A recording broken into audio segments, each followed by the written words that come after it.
Jibqaw 125 it-total ta' każijiet attivi ta' coronavirus f'pajjiżna. Skont l-aħħar bulettin mediku kien hemm każ ġdid li riżulta pożittiv u persuna li fieqet. It-total ta' persuni mfejqa issa huwa ta' 469. Dan minn total ta' 600 każ li kellna f'pajjiżna f'dawn il-11 il-ġimgħa ta' emerġenza medika. Meta l-ġimgħa indirizzat lill-midja l-professur Charmaine Gauci qalet li fl-aħħar 48 siegħa minn dawk li riżultaw pożittivi 5 persuni kellhom is-sintomi, 7 każijiet insabu bil-contact tracing filwaqt li 4 persuni oħra ma kellhom l-ebda sintomi.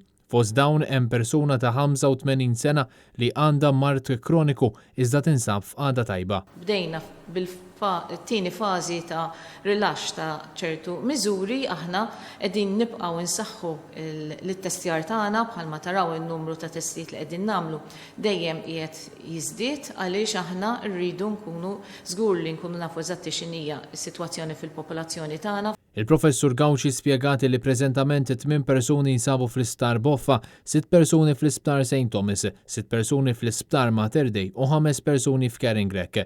246 persuna li jaħdmu fis-settur tas-saħħa jinsabu fi kwarantina preventiva minħabba li huma stess huma nies vulnerabbli.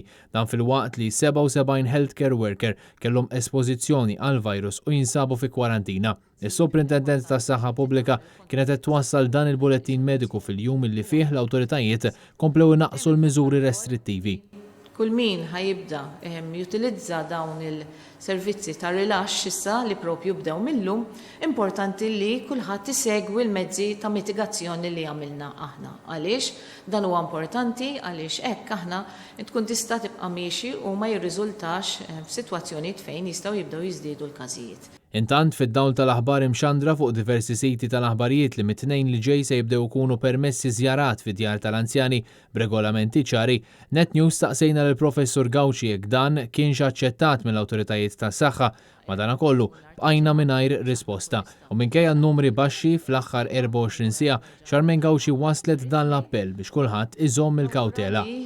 Importanti ħafna li dawk il-miżuri li issa qegħdin jiġu rilaxxati nistgħu ingawduhom però ingawduhom bil-mezzi ta' mitigazzjoni. U nappella minn hawnhekk responsabbiltà minn għand kulħadd u li aħna qegħdin nagħmlu dawn il-mezzi biex nżommu lilkom dejjem safe. Is-Superintendent tas-Saħħa ma tantx dettalji dwar jekk persuni li fiequ hux juru sintomi ta' effetti fuq saħħithom kawża tal-COVID-19.